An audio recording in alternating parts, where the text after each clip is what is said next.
Hi అండి. జున్ను గడ్డలా ఉంటే చాలా బావుంటుంది కదా! చాలా ఈజీగా అండ్ టేస్టీగా చాలా స్మూత్‌గా కూడా ఉంటుందనమాట. తింటుంటే చాలా బావుంటుంది. సో, ఎలా చేయాలో చూసేద్దాం.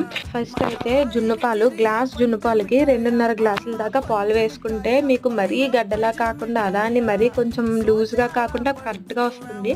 చాలా బావుంటుంది. సో, అందుకే మీరు ఎన్ని గ్లాసులైతే జున్ను పాలు వేసుకుంటారో దానికి 2 ½ ఎక్స్‌ట్రా ఎయండి సరిపోతుంది.